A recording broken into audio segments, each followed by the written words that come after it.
Hello everyone, कैसे हो आप लोग। आई होप आप सभी लोग बहुत ही ज़्यादा अच्छे होंगे एंड गेयर अप होंगे आज के इस इंटरेस्टिंग सेशन के लिए।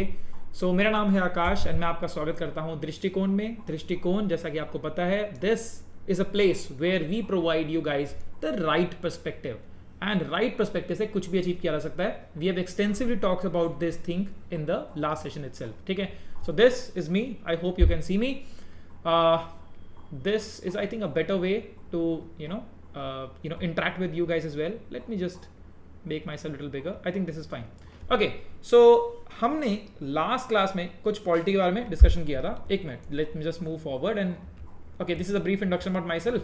आपको मैंने बताया भी था कि these are a few exams which I've cracked over the years, and with that I'm having a teaching experience of more than 7 years in various fields, in the various YouTube channels, in the various offline as well as online coaching institutes. So this is a place where you are getting a very good amount of experience.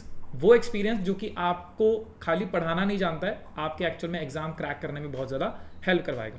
Wait a second, and with this experience we gonna start off with the session. So polity जब हम पढ़ रहे थे last class के अंदर, so we have covered कि हम लोग पॉलिटी को कुछ इस तरह से कवर करेंगे जिसमें हम लोग इंपॉर्टेंट टॉपिक्स को हमने लिस्ट डाउन किया था, and these are topics that we gonna do along with certain छोटे मोटे topics we will pick up. इसके अंदर सबसे पहला टॉपिक आपको जो देखने को मिल रहा है हिस्टोरिकल बैकग्राउंड। अब जैसे ही आप नाम पढ़ेंगे आपके दिमाग में आएगा हिस्टोरिकल बैकग्राउंड। किसका हिस्टोरिकल बैकग्राउंड? हिस्ट्री पढ़ने वाले हैं क्या? Yes my friend. तो यार ये अगले से 2 लेक्चर्स ऑलमोस्ट जो होने वाले हैं, इसके अंदर we are mostly focusing upon the history. अब जितने लोगों को हिस्ट्री अच्छी लगती है वो तो मजा आ जाएगा उनको, और जिनको हिस्ट्री पसंद नहीं है, I am really sorry, but थोड़े दिनों के लिए या थोड़ी देर के लिए इन लेक्चर्स के लिए बस बैठकर कहानी सुनो, बिकॉज यहां पे जो मैं आपको हिस्ट्री पढ़ाऊंगा उसमें हमें सिर्फ पॉलिटिकल पॉइंट्स या पॉलिटिकल इंप्लीकेशंस क्या हो रही थी वो हम समझेंगे, वो हमारा पॉलिटी के अंदर आ जाएगा, और इससे हम लोग देखेंगे कैसे कैसे बदलाव आए। ये जब अपन हिस्ट्री पढ़ेंगे ना, तो हिस्ट्री में भी मैं यही टॉपिक को एग्जैक्टली नहीं कराऊंगा, लेकिन आपको लिंक करा दूंगा, आपको पूरी की पूरी कहानी समझ में आएगी। इनफैक्ट मेरी कोशिश ये रहेगी कि मैं थोड़ा ज्यादा मेहनत करूं, और ज्यादा मेहनत करते हुए आज भी आपको बहुत सारी छोटी बड़ी स्टोरीज बताता रहूं, और आपको उन स्टोरीज को लिस्ट डाउन नहीं करना है। इंपॉर्टेंट पॉइंट्स यहां पर आपके नोट डाउन करेंगे, और इस इंपॉर्टेंट पॉइंट्स की जो पीडीएफ वगैरह होगी वो भी आपको प्रोवाइड कर दी जाएगी हमारे अपने प्लेटफॉर्म के ऊपर। पर इंपॉर्टेंट क्या रहेगा कि आपको बस बैठकर कहानी सुननी है। So these 2-3 classes are the amazing makkhan classes, because you don't have to remember a lot of things, you just have to listen to the stories. And मैं बता देता हूं, ये हिस्टोरिकल बैकग्राउंड जो ये चीज है ना माय फ्रेंड, ये जो टॉपिक्स आपके सामने लिखे हैं ना, इन टॉपिक्स को अगर मैं साइड बाय साइड रख दूं, 75% ऑफ चांसेस, समझ रहे हो, मतलब 4 क्वेश्चंस अगर पॉलिटी में बनेंगे ना, 4 क्वेश्चंस अगर पॉलिटी में बन रहे हैं, किसी भी एग्जाम में आप जा रहे हो, तो एक क्वेश्चन हिस्टोरिकल बैकग्राउंड से आता ही आता है। इनफैक्ट हर अल्टरनेट साल में आपको एक क्वेश्चन तो देखने को मिल जाएगा। दिस इज शॉर्ट चांसेस, ठीक है। तो और अगर जैसे फॉर एग्जांपल कुछ एग्जाम देते हो लाइक सीडीएस, एफकैट या कुछ और छोटे बड़े लेवल के एग्जाम जहां पे पॉलिटी का पोर्शन काफी ज्यादा है, तो वहां पर अगर 10 क्वेश्चंस आ रहे हैं ना पॉलिटी में, तो एटलीस्ट 2 क्वेश्चंस आपको इन 2-3 क्लासेस से देखने को मिल जाएंगे।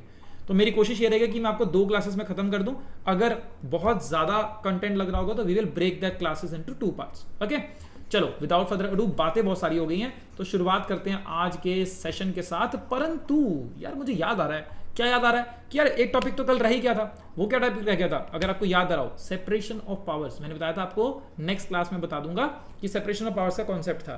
तो सेपरेशन ऑफ पावर्स क्या बोलता है? यार हमने कितना कुछ पढ़ लिया था कल कि ऑर्गेनाइज्ड स्ट्रक्चर है क्या पॉलिटी, तो क्या बोल रहा है? एन ऑर्गेनाइजेशनल स्ट्रक्चर, पॉलिटी की बात कर रहा है, समझ में आ गया। Where responsibilities, authorities and powers are divided between the groups rather being centrally held। मतलब एक इंसान सारी की सारी पावर नहीं रखेगा। वो क्या कह रहा है? इंसान को थोड़ा चीज तुम देखो, थोड़ी चीज तुम देखो, थोड़ी चीज तुम देखो। तो you are basically what, you are dividing the entire responsibilities authorities वाला पार्ट। जो भी कुछ काम है, जो भी कुछ ड्यूटीज हैं, वो सबको आप क्या कर रहे हो? हिस्सों में बांट रहे हो, और उस हिस्सों को बांटने को बोलते हैं सेपरेशन। अब माय फ्रेंड ये बड़ा इंटरेस्टिंग क्वेश्चन बन जाता है कि सेपरेशन ऑफ पावर्स का जो कॉन्सेप्ट है ये लेकर कौन आया भाई? क्या कॉन्सेप्ट, ये कॉन्सेप्ट की जरूरत क्यों है? बताया था हमारे देश की डेमोक्रेसी में we use that concept, this is very very important. और आप मानोगे नहीं यार, यूपीएससी जैसे पेपर के अंदर भी आपको मालूम नहीं होगा। अभी कुछ 2-3 साल पहले की बात आई थी, ये क्वेश्चन एक स्टेटमेंट में पूछा गया कि किसने सेपरेशन ऑफ पावर से कॉन्सेप्ट लेकर आए थे। तो भैया ये थोड़ा सा अजीब सा नाम है, स्पेलिंग मिस्टेक हो सकती है मुझसे, तो थोड़ा सा देख लेना इसको। दैट इज मॉन्टेस्क्यूई या मॉन्टेस्क्यू ऐसे करके नाम बोलते हैं। ये भैया एक कौन थे, ये थे भैया फ्रांस के फ्रेंच पॉलिटिशियन थे, इन्होंने ये कॉन्सेप्ट दिया था, ठीक है। और इस कॉन्सेप्ट को एक्सटेंसिवली यूज किया जाता है बहुत बड़े बड़े देशों के अंदर, सरकारों के अंदर, जहां पर भी framework, it is basically nothing but a framework of democracy. तो जहां पर भी आपको डेमोक्रेसी देखने को मिलेगी वहां पर आपका ये सेपरेशन ऑफ पावर्स का कॉन्सेप्ट देखने को मिलेगा। इनफैक्ट आज की ही क्लास के अंदर मैं आपको बता दूंगा कि सेपरेशन ऑफ पावर्स को किस तरह से इस्तेमाल किया जाता है, इवन दो हम हिस्टोरिकल बैकग्राउंड में वो सेक्शन पढ़ेंगे जहां पे डेमोक्रेसी का नामो निशान नहीं था, स्टिल आपको बताऊंगा कि सेपरेशन ऑफ पावर्स को किस तरह से डील किया जाता है। तो एंड आप हमारे जब कॉन्स्टिट्यूशन पढ़ेंगे, संविधान पढ़ेंगे, तो वहां पर तो बहुत ही सारे एग्जांपल आने वाले हैं सेपरेशन ऑफ पावर्स के रिगार्डिंग। जहां पर भी दिक्कत परेशानी होती है, हमेशा हमारे कॉन्स्टिट्यूशन, हमारे संविधान, हमारे बेसिक लॉ का जो एक नींव है, that is separation of powers. Very very important. होती कैसे भाई सब सेपरेशन ऑफ पावर्स? तो सेपरेशन ऑफ पावर्स में सिंपल सी बात क्या बोली गई कि भैया 3-4 मेजर फंक्शंस रहते हैं, इन सबको डिवाइड कर दो। फंक्शंस क्या रहते हैं? फॉर एग्जांपल ये बोला गया कि भैया अपने मतलब सेपरेशन ऑफ पावर्स में बोला गया कि they are basically what 3 organs of democracy. 3 organs of democracy है, क्या है? 3 ऑर्गन्स ऑफ डेमोक्रेसी, ठीक है, या फिर 3 पिलर्स ऑफ डेमोक्रेसी भी बोल देते हैं, कोई परेशानी नहीं है, जो मर्जी आप पढ़ लो। तो यही कॉन्सेप्ट दिया गया। इसमें 3 पिलर में क्या है, जैसा कि आपके सामने देखने को मिल भी रहा है, that is first is called as judiciary, second is called as parliament, third is called as executive. अब इसको किसी भी ऑर्डर में लिख दो। पर्सनली अगर मैं ऐसा बताऊं तो सबसे पहले हम रख लेते हैं एग्जीक्यूटिव। अब बोलोगे कि वापिस क्यों लिख रहे हो, रीजन है एक, बताएंगे। Second pillar is what, second pillar is let's say parliament, या फिर कह सकते हैं इसको बोलते हैं लेजिस्लेचर या लेजिस्लेटिव, ठीक है। और तीसरा आपका फंक्शन आ गया कौन सा आपका, दैट इज जुडिशरी यानी कि न्यायपालिका, ठीक है, जो न्याय से डील करता है। एग्जीक्यूटिव का कौन सा हो गया भैया, ये वो है जो भैया बेसिकली राज्य के अंदर या राजनीति के अंदर जो राज्य वाला पार्ट करते हैं। बेसिकली अगर हम लोग बात करें तो ये जो गवर्निंग पावर होती है ना, जो गवर्न करता है, governs a particular territory, a particular area, जो भी हमारा है, इसको बोलते हैं गवर्निंग वाली पावर उसके हाथ में। जैसे यहां पर आप देखेंगे भी एग्जीक्यूटिव क्या है, power to put law into action. कानून नहीं बना रहे हैं, लेकिन कानून को जो पावर, जो कानून आपके बने हुए कानून है, इनको अप्लाई कौन करवाएगा, गवर्न कौन करेगा, उस कानून का इस्तेमाल करके हमारे देश के अंदर हमारे राज्य को चलाएगा कौन, that is executive. For example हमारे एग्जीक्यूटिव में देखेंगे president is the highest executive in the country itself, that is executive. Legislative का काम क्या है, ये भैया कौन सा है, लोकसभा राज्यसभा के बारे में बात समझते हो। जैसे हमारे लोकल लेवल पर क्या होता है, लेजिस्लेटिव काउंसिल, लेजिस्लेटिव असेंबली होता है, एमएलए एमएलसीज आते हैं, है ना।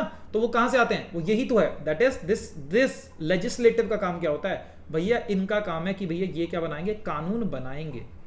इनका क्या है, कानून बनाएंगे। तो मेक्स लॉज, कानून बनाने का काम लेजिस्लेटिव फंक्शंस को बोला। इसमें क्या आ जाएंगी, राज्यसभा, लोकसभा, अपनी लोकल लेवल के ऊपर आपकी पंचायती राज बॉडीज को भी छोटी मोटी पावर दी जाती है। अगर हम अपने उसमें देख लें, लेजिस्लेटिव असेंबली आ जाती है, विधानसभा जिसको हिंदी में बोलते हैं विधानसभा, विधान परिषद, लेजिस्लेटिव काउंसिल आ जाती है। तो Vidhan Sabha, Vidhan Parishad, Rajya Sabha, Lok Sabha, these are the places जहां पर क्या हो रहे हैं, कानून बन रहे हैं। कुछ भी हमारे संविधान के अंदर कुछ चेंजेस आ रहे हैं वो यहां पर हो रहे हैं, राइट। तो अब किस तरह से होते हैं, वी विल डील जब हम पढ़ेंगे।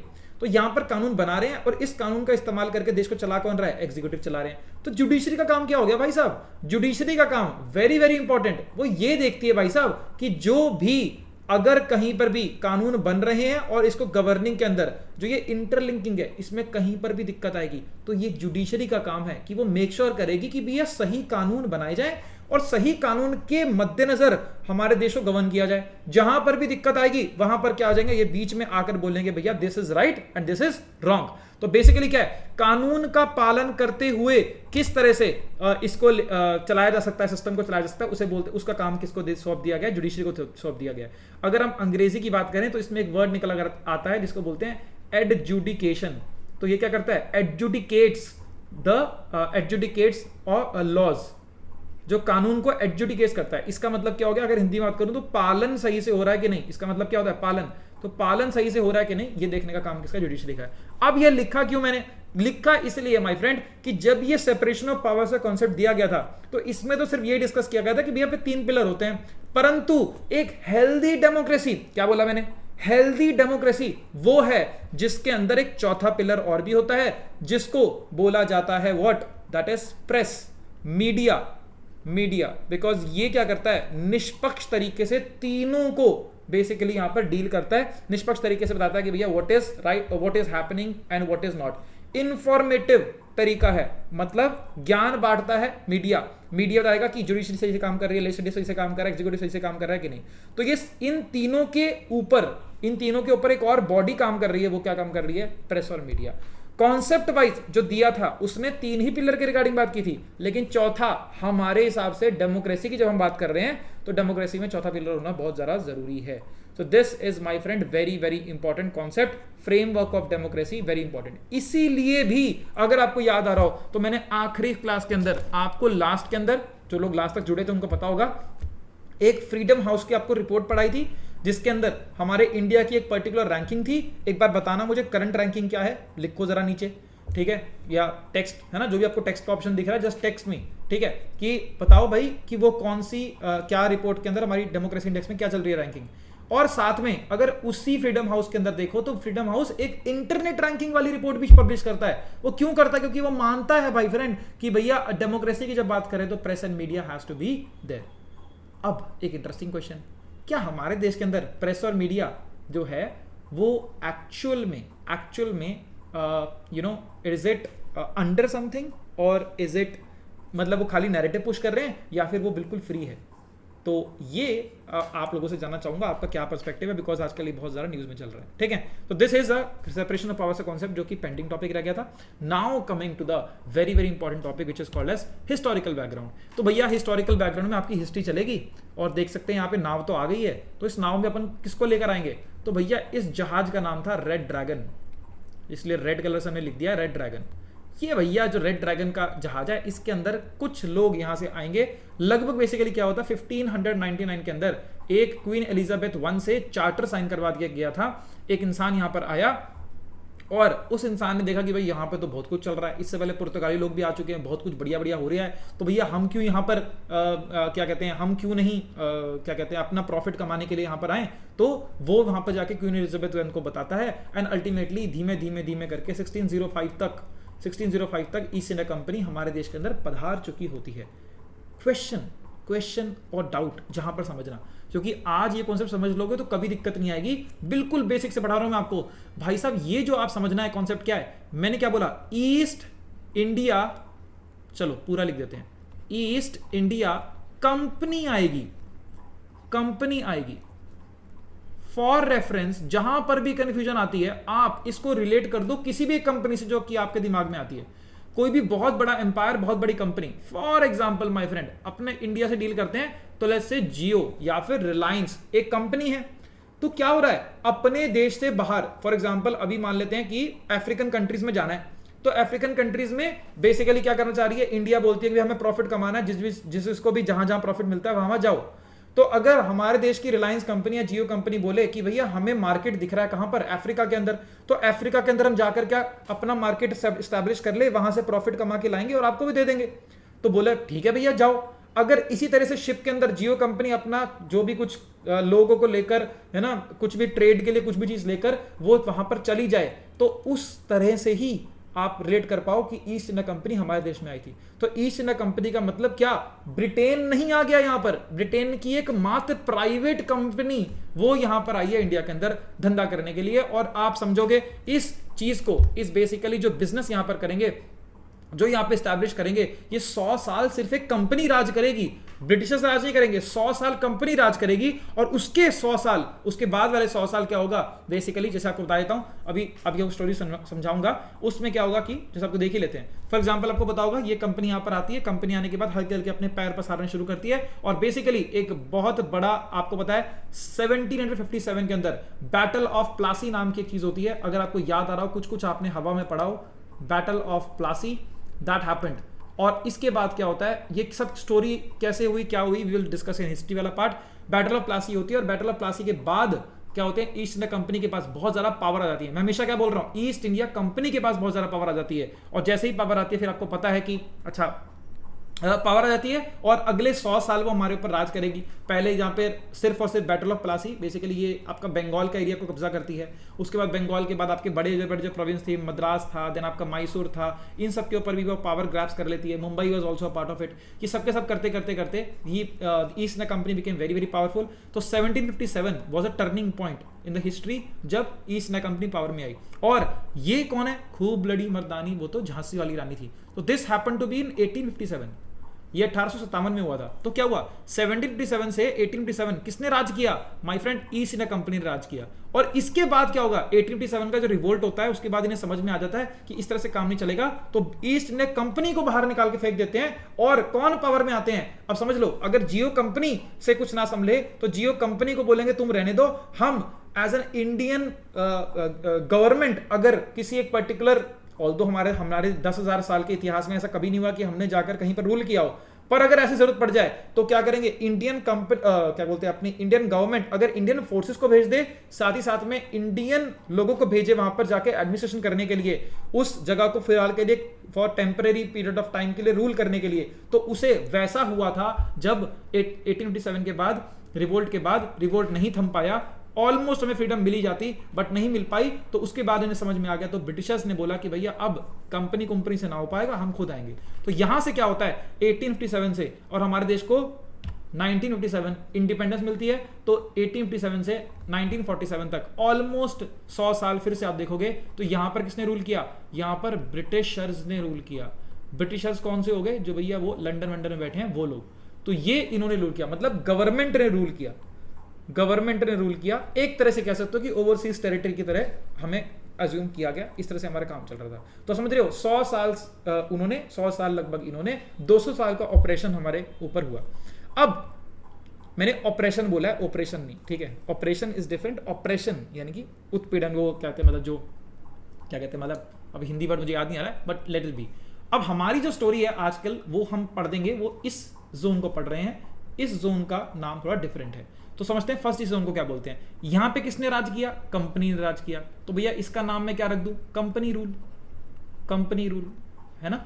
हिस्टोरिकल बैकग्राउंड को 2 हिस्सों में डिवाइड कर दिया गया, एक है कंपनी रूल। कंपनी रूल चलेगा 1773 से, और ये कब चलेगा, 1856 तक या 1857 तक लगा लेते हैं, ठीक है।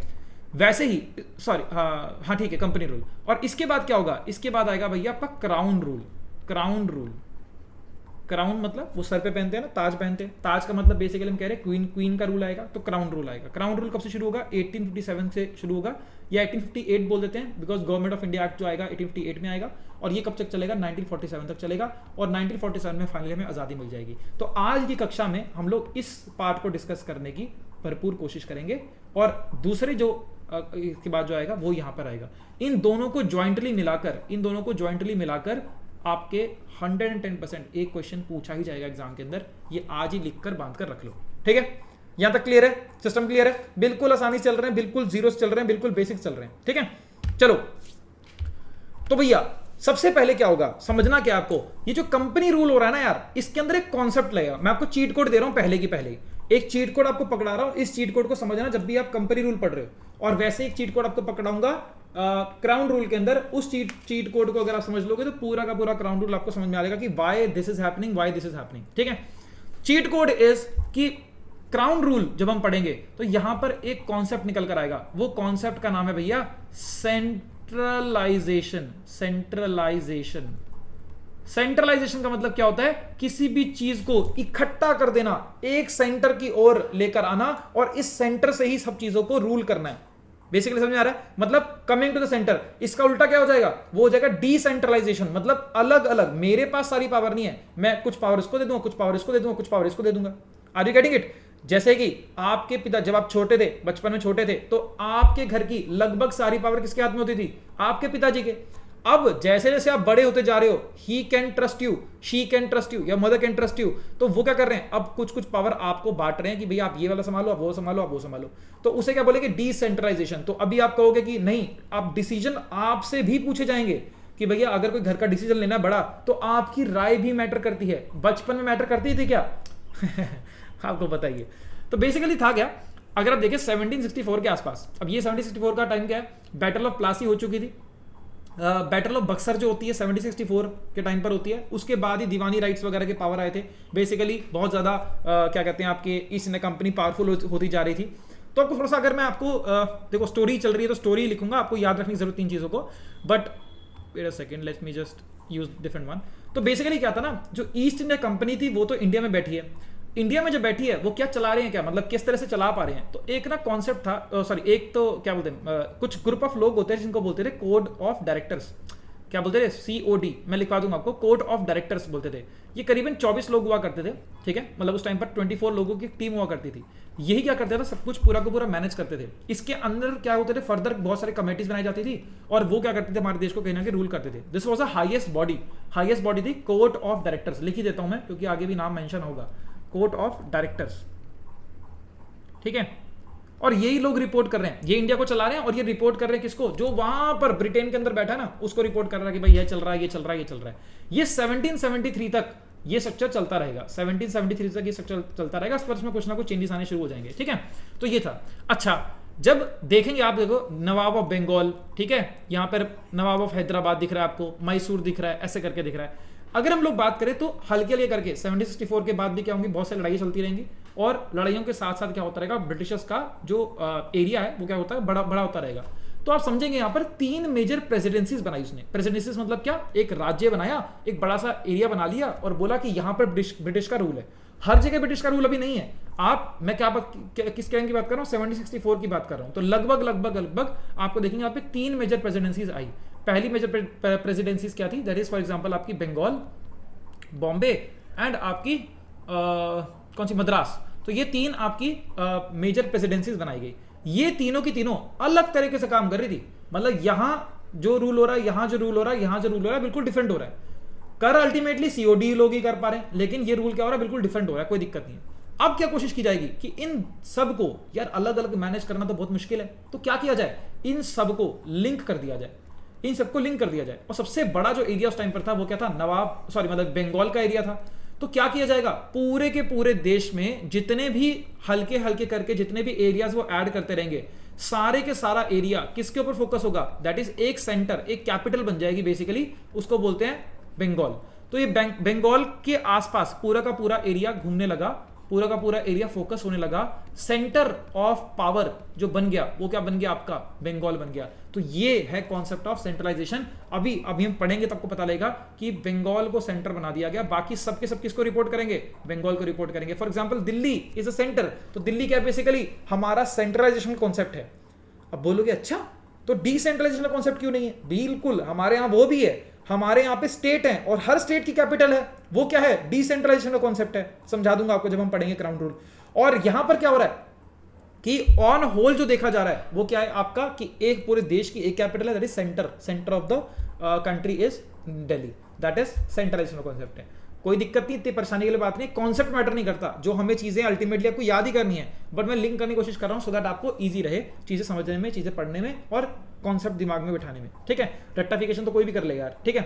अब थोड़ा सा मैं आपको एक और बैकग्राउंड बता देता हूँ, ये सब चीज की जरूरत क्यों पड़ रही है, इस सेंट्रलाइजेशन की जरूरत क्यों पड़ रही है। तो हुआ क्या ना, पहले आपको बताया कि एक प्लासी ब्लंडर हुआ 1757 में, उसके बाद क्या हुआ 1764 के अंदर बैटल ऑफ बक्सर हुई, इसके बाद दीवानी राइट्स आ गए। दीवानी राइट्स किसके पास आ गए, ईस्ट इंडिया कंपनी, समझना, कंपनी के पास, फिर से दिमाग में लगा लो, जीवो लगा लो, कंपनी के पास दीवानी राइट्स आ गए। दीवानी मतलब टैक्स रेवेन्यू वो कलेक्ट करेगा। जब दीवानी राइट्स आपके हाथ में आ गए, इसका मतलब ये भी समझ में आता है कि भैया आप लोगों के हाथ में आ गया बहुत ज्यादा पैसा। जब हमारे हाथ में आ जाएगा पैसा, तो जो है तो कंपनी है, प्राइवेट कंपनी है, तो क्या करेगी, भैया पैसा आ गया है तो भैया वो बोलेगी वाह वाह पैसा बहुत आ रहा है, तो कुछ ना कुछ ऊटपटांग करते हैं। तो ऊटपटांग इन्होंने क्या करना शुरू किया कि भैया यहां पर बंगाल सेंटर था, यहां पर बहुत सारा टैक्स रेवेन्यू और सबका कलेक्शन जब होने लगा तो इन लोगों ने पैसा खाना शुरू कर दिया, क्योंकि अल्टीमेटली जो पैसा कलेक्ट कर रहे देना किसको है, ब्रिटेन में। लेकिन ब्रिटेन में पैसा क्यों दें, तो उन्होंने बोला कि अपने लेवल पे पैसा खाने शुरू लग जाओ। तो बेसिकली एक कॉन्सेप्ट निकल कर आया था, दैट इज कॉल्ड एज नवाब बन गए थे भाई साहब, ये लोग नवाब्स बन गए थे। और इतनी हाई लेवल ऑफ करप्शन हुई कि आप लोगों को शायद पता होगा इसके बारे में, 1770 के अंदर एक बहुत ही बड़ा फैमीन आया था, बंगाल के अंदर, Bengal was the richest province of India, इसके अंदर 1770 के अंदर एक भूखमरी आई थी, इसको बोलते हैं इंग्लिश में बोलते हैं फेमिन बोलते हैं, ये ग्रेटेस्ट फेमिन ऑफ बंगाल ये आपको देखने को मिली, और इसके अंदर लगभग 1/3 पॉपुलेशन, हर तीसरा बंदा बंगाल में से खत्म हो गया था, खाने को नहीं था, मतलब इतनी बुरी हालत हो गई थी, बहुत ही ज्यादा पूरा नाम खराब हो गया था सबका, ब्रिटिशर्स का, ईस्ट इंडिया कंपनी का, हमारे देश की तो बहुत ही बुरी हालत हो रही थी, रिचेस्ट प्रोविंस वाज सफरिंग। जब इतना सब कुछ होने लगा तो प्रेशर अल्टीमेटली कहां पहुंचेगा? ब्रिटेन में पहुंचेगा। क्यों? क्योंकि ब्रिटेन की ही तो कंपनी यहाँ पे आके राज कर रही है। तो ब्रिटेन में जब ये पहुंचा मैटर की भाई ये क्या हो रहा है, इतना पैसा तो सारा वहां पे आ रहा है, तो एक काम करो, रिकॉर्ड बताओ भाई क्या है, अपने records as in record keeping, book keeping, accounts, basically मेरा मतलब अपने अकाउंट्स टैली कराओ। और जब अकाउंट्स टैली कराने पर बात आई तो समझ में आया कि भैया इनके तो अकाउंट मैच ही नहीं कर रहे, कमा रहे हैं 100 रुपया, भेज रहे हैं हमको 10 रुपया और बोल रहे हैं भैया वहां की पैसा तो है ही नहीं। तो दिस वाज अ प्रॉब्लम। लगभग समझ में आपको पता है क्या, अराउंड उस जमाने में 1 million 10 lakh pound 10 lakh pound का झोल झाल हुआ था, बहुत बड़ी रकम थी उस टाइम पर। ठीक है, तो ये क्या था, इतना देखने को मिला था। इनफैक्ट अगर आपको बताऊं 1770 में फेमिन आया था, 1772 के अंदर हुआ क्या, ईस्ट इंडिया कंपनी के खुद के खाते में इतना लॉस था कि ये बिल्कुल ऑलमोस्ट दिवालिया होने वाली थी, ऑलमोस्ट बैंकरप्ट होने वाली थी वाली। अब यार पैसा कमा रहे हैं तो बैंकरप्सी तक कैसे पहुंच गए ये लोग? तो बैंकरप्सी तक ऐसे पहुंच गए कि बीच में जो लोग थे, इंप्लॉइज थे, इन्होंने ही पैसा खाना शुरू कर दिया था। Court of directors were highly pissed off from this, lower level employees भी खा रहे हैं, कोर्ट ऑफ डायरेक्टर्स भी खा रहे हैं, सब कुछ खा रहे हैं। तो ब्रिटिशर्स को समझ में आया कि भाई ऐसा काम चलेगा नहीं, तो एक काम करते हैं, इनको बोलते हैं सेंट्रलाइज करो कॉन्सेप्ट, और हम एक बंगाल को देखना हमारे लिए आसान होगा रादर देन कि हम बॉम्बे को भी देखें, कलकत्ता को भी देखें, और ये नए नए लेकर भी आ रहे हैं। तो क्या होगा, कुछ ना कुछ रेगुलेशन लाई जाएगी माय फ्रेंड्स, रेगुलेशन लाई जाएगी। और रेगुलेशन लाई जाएगी तो इसका मतलब एक पहला एक्ट आप लोगों के सामने निकल कर आ रहा है, the very first act of company rule, this is called as my friend regulating act. Regulating act. अब यहां पर हमें 2-4 चीजें याद रखनी है कि कब आया, ये डेट भी बड़ी इंपॉर्टेंट है। रेगुलेटिंग एक्ट ऑफ 1773, इसके फर्दर आपको याद रखना, ईयर याद रखो, दैट इज गुड इनफ। ये आया, सबसे पहला पॉइंट क्या होगा, सबसे पहला पॉइंट तो ये बताया, सेंट्रलाइजेशन कॉन्सेप्ट के अंदर एक नींव रखी जाएगी, और वो नींव ये होगी कि भैया ये जो है ना, जो आपका एक पोजीशन बनाई गई जिसको बोलते हैं अपन गवर्नर जनरल, गवर्नर जनरल की पोजीशन बनाई गई। ठीक है, कि भैया हम एक इंसान से सवाल पूछेंगे तो वो इंसान ही हमको बता देगा क्या हो रहा है क्या नहीं। तो गवर्नर जनरल की पोजीशन बनाई गई, और ये बोला गया अब गवर्नर जनरल तो कहां कहां बैठेंगे, गवर्नर जनरल देखो 3 उनके पास एरिया है, एक है आपका बंगाल, एक है आपका बॉम्बे, और एक है भैया आपका 3 बड़े प्रोविंस है ना, एक है आपके मद्रास। तो ये प्रोविंसेस के अंदर कौन बैठेगा, गवर्नर जनरल बैठेगा। परंतु बोला क्या गया, बैठेंगे 3 जगह पर ही, लेकिन ये बोला गया कि जो गवर्नर जनरल ऑफ बंगाल जो होगा, ये क्या होगा भैया, सबसे ज्यादा पावरफुल होगा। गवर्नर जनरल ऑफ बंगाल जो होगा सबसे ज्यादा पावरफुल होगा, यानी कि क्या है, बाकी दोनों के दोनों होंगे, मतलब इस ऐसा मैं सिंपल भाषा में लिख रहा हूं, वैसे ऐसा टर्म यूज नहीं होती, इस एक सब सर्वेंट करके टर्म होती है, बट मैं उसको नहीं लिख रहा हूं, इज मोस्ट पावरफुल, या कह लो इसको क्या दी गई, ज्यादा पावर दी गई। मतलब क्या आप कर रहे हो, एक पर्टिकुलर जगह का एक सेंटर बना दिया, इस सेंटर को सारी पावर दे दी, मतलब क्या है, सेंट्रलाइजेशन का कॉन्सेप्ट है। ठीक है ना, तो हाँ, इज मोस्ट पावरफुल, मतलब बाकी जो दोनों है वो किसके अंदर आएंगे, इसके अंदर आएंगे। और गवर्नर जनरल, अच्छा पहले बात एक तो ये क्वेश्चन आ जाएगा कि अगर ऐसा अगर हुआ तो कह सकते हैं क्या कि तीनों प्रोविंस का, या फिर कह लो जितने भी ब्रिटिशर्स की पोजीशंस हैं, या जितने भी ब्रिटिशर्स ने जितने भी एरिया कब्जाए हैं उस पर्टिकुलर टाइम पर 1773 के टाइम पर, उन सबका एक बॉस बन गया, बिल्कुल उनका एक बॉस बन गया। तो उस एक बॉस बहुत इंपॉर्टेंट होता है एग्जाम के लिए, याद रखना। तो भैया ये जो दिख रहा है आपको जनाब, इनका नाम है भैया वॉरेन हेस्टिंग्स, और क्वेश्चंस पेपर एग्जाम्स के अंदर डायरेक्टली क्वेश्चन आ जाता है कि वॉरेन हेस्टिंग्स इज द, क्या है ये भैया first governor general of Bengal है, ऑफ बंगाल है। तो governor, first governor general of Bengal कौन है आपके, वॉरेन हेस्टिंग्स। और कमाल की बात तो यह है कि इस एक्ट के हिसाब से first governor general of British possessions, यानी कि ब्रिटिशर्स की जो टेरिटरी है वो कौन है, यही इंसान है। इस समझ रहे हो, तो first governor general of Bengal directly question paper में आता है, रेड पेन में लिख दिया, याद ही रख लेना, वेरी वेरी इंपॉर्टेंट। ठीक है, अच्छा एक तो ये काम किया, गवर्नर जनरल बनाया, और एक ये बोला यार कि गवर्नर जनरल अकेला काम थोड़ी करेगा, तो एक काम और करते हैं, गवर्नर जनरल भी अगर फ्रॉड या निकला तो, मतलब ये भी पैसा खाने लग जाए तो एक काम करते हैं, एक गवर्नर जनरल एग्जीक्यूटिव काउंसिल बनाते हैं, एग्जीक्यूटिव काउंसिल बनाते हैं। अभी भैया यार तुम लोग समझ रहे हो कितना डेप्थ से काम चल रहा है, एग्जीक्यूटिव नाम आते दिमाग में क्या आएगा? सर सेपरेशन ऑफ पावर्स करके कुछ कॉन्सेप्ट पढ़ा था।